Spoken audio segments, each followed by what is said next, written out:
Thank you very much. Morning. Oh, so yeah, please leave from the radio. Yeah, you All okay right, now? yeah. All Yeah. right. What's your name? Yeah, I'm Emmanuel Cooper Cottons Depotro. Yeah, let's hear you.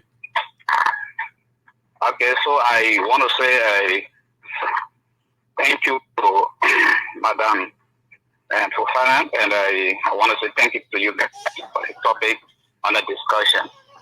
And it is our prayer, especially about this time, that all of us work together for the common goal of this nation.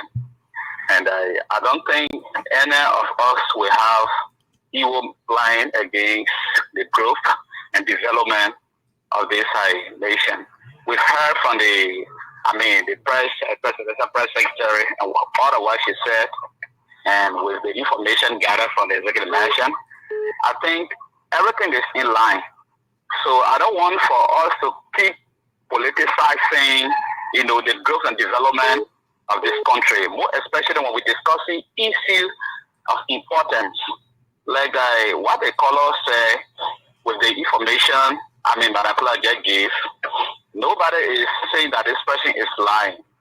She gathered some information and she told us that they are still, doing a fact finding with the information that the outgoing president gave.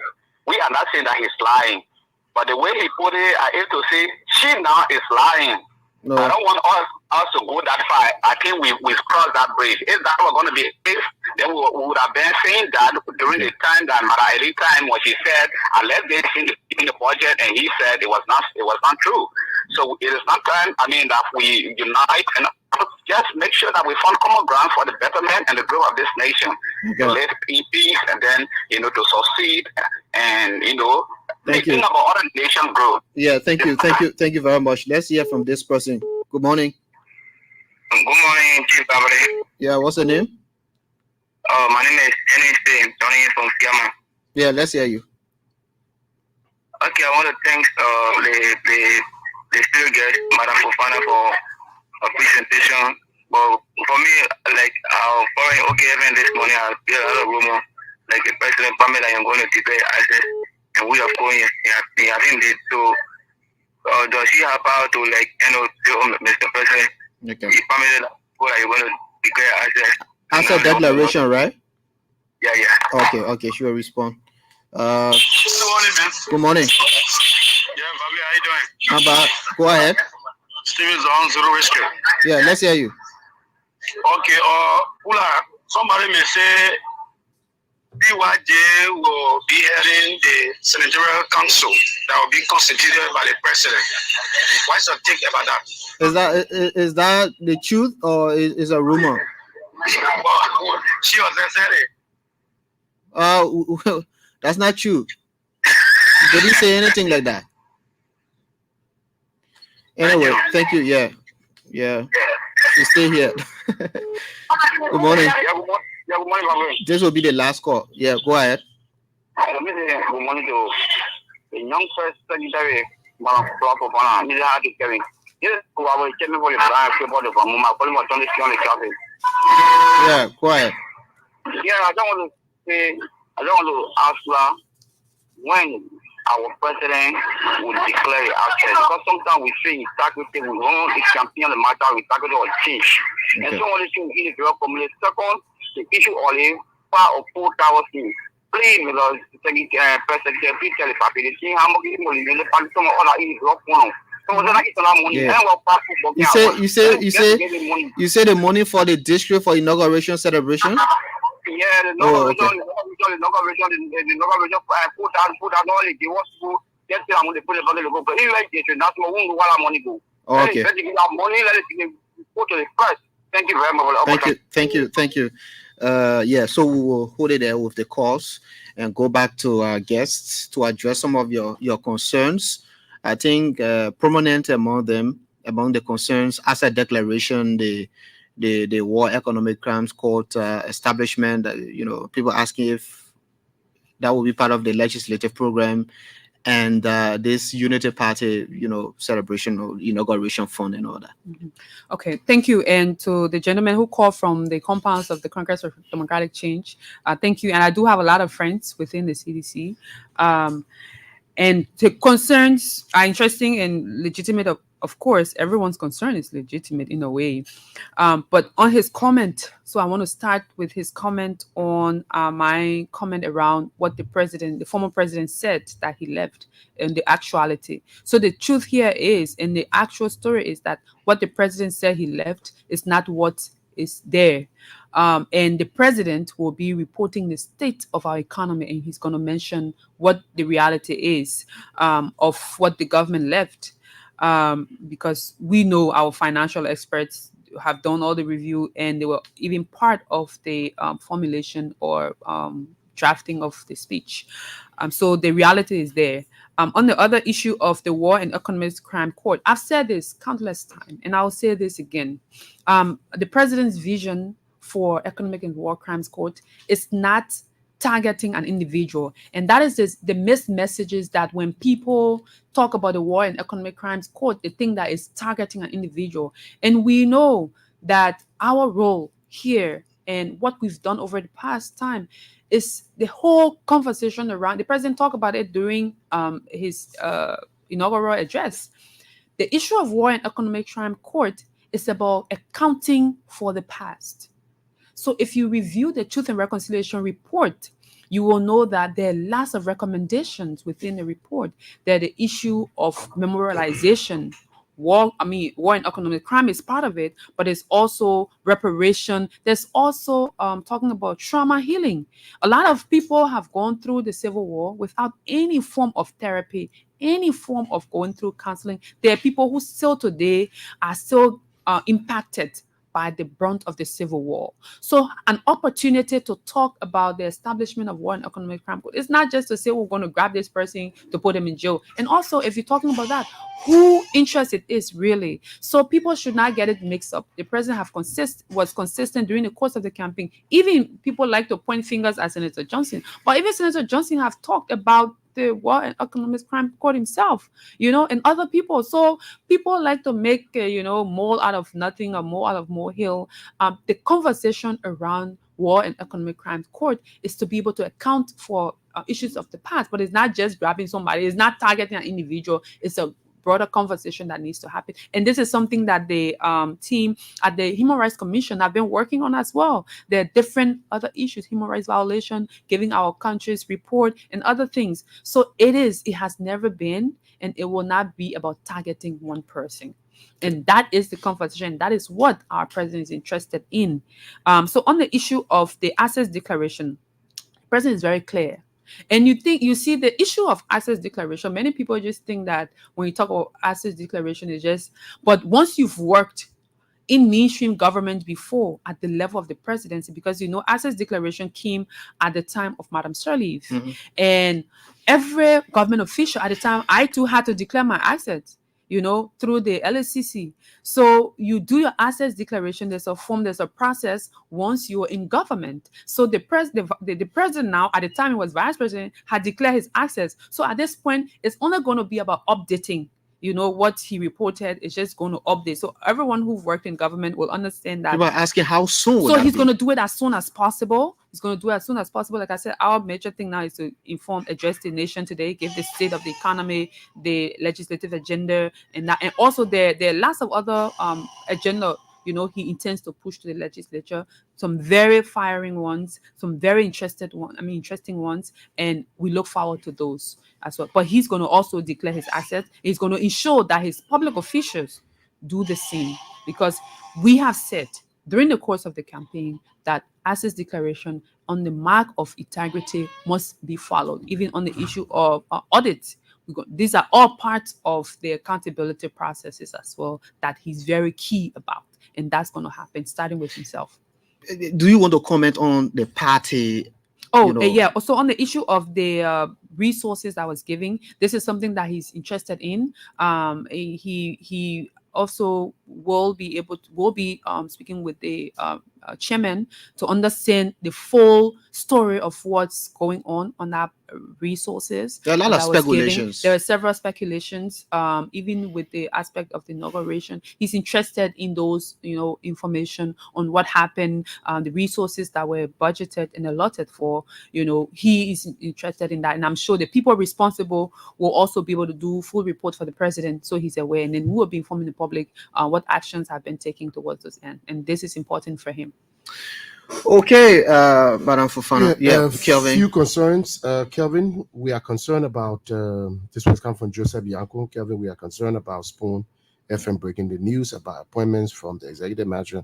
Is it okay? Why not the office of the presidency or the Ministry of Information? Please ask the press secretary. Is very important.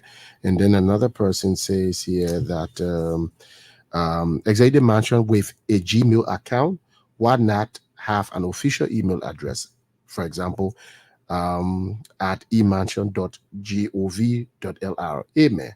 A lot of government facilities need to learn from us at the LRA in terms of digitization. And so that's it. Yeah. Again, the Gmail address that I gave is just an easier, simple access to be able to send email to my office. This is not for the quote unquote the executive mansion, their official Gmail account. But for this account, is something that you can reach out. So just to ensure we remove any form of bottlenecks and stuff. And Gmail account, even the presidents, global leaders have Gmail accounts, so that shouldn't be a problem. So it's just our way of being, accessible to the public. Finally, so the issue of Spoon. Spoon. Okay. So the issue of Spoon, I think this is a concern that have been raised. Again, like I said, the president said we will have conversation with the president, but also just know that within the corridors of the presidency, sometimes there are people who come to different things and interests. It may not be coming from the number one. Somebody may have seen something and this need for being a newsbreaker and all of that. But we want to have some conversation around that and see, how we can, do those things. Finally, this person say, please help her with this thing here. Finally, this person say, hi, Kevin, please ask the press secretary about the Southeastern Rule, whether there is any plan to in the president 100 days deliverable forecast posting from Grand Coulee County rights.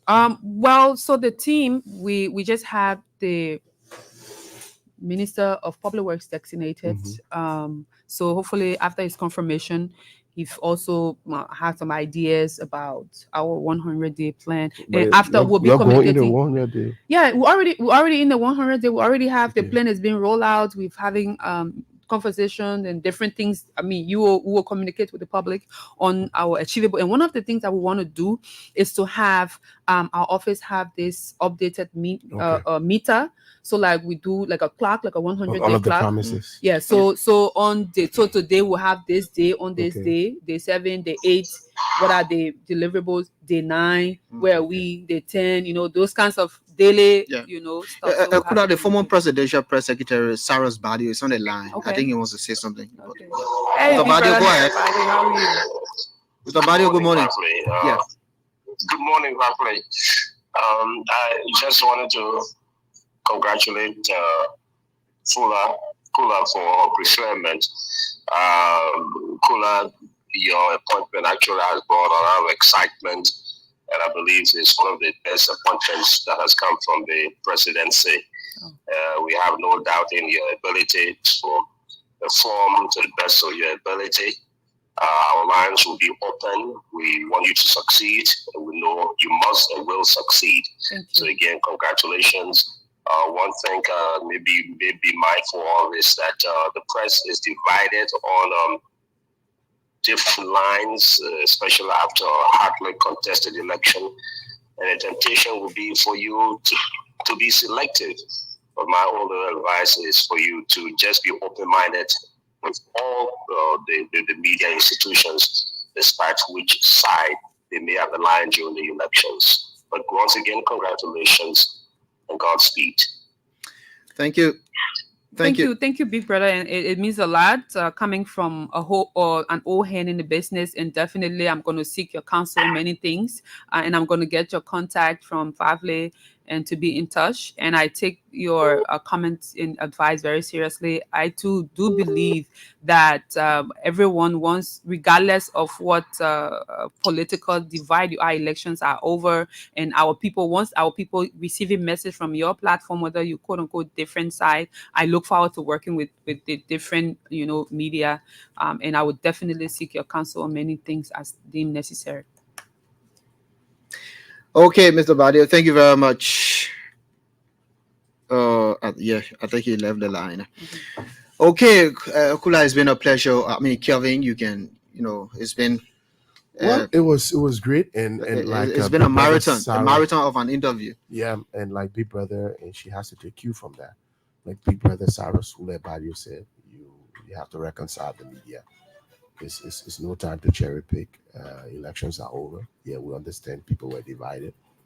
You have to open the office to, some of the persons who you thought were very, vocal against your boss, now the president of the Republic of Liberia.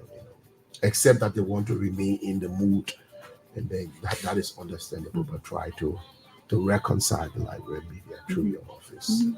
Yeah, but it was great. We look forward to access to information that's key, and it should not just be with a certain institution, but generally the mass library.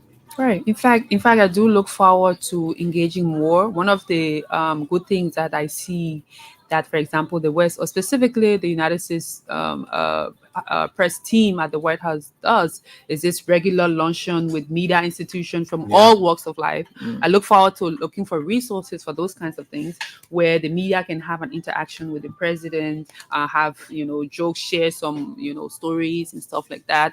And definitely, I do believe, like I said, there wouldn't be any barriers. But we also will hold this office in very high esteem. And we know some media institutions want to take certain postures. We'll try our best to be as outreaching as possible, reaching to anyone and everyone. But also we will ensure that this office is respected, and will demand those respect from our colleagues in the media. Thank you very much. Thank you. And then your Big Brother said I should say hi to you, Timothy Paulus. Okay. Yeah. Oh, all right, Tim. Thank you so much. Make his ways to the line. Yeah, thank you, Kelvin. Thank you, Kelvin. Thank you, Madam Secretary, Press Secretary. It's been a pleasure having you on this special edition of the Super Morning Show. We look forward to more interaction. Thank you. And updates. Thank you. Okay, my name is Vafle Kamara, and this is how we end this presentation of the Super Morning Show. I graduate tomorrow from UMU. I will not be on the show. Melvin Stewart will be here on the Super Morning Show. Yeah, no, Sophia Raja. Yeah, thank you. Mascom. Mass communication and sociology. It's always going along.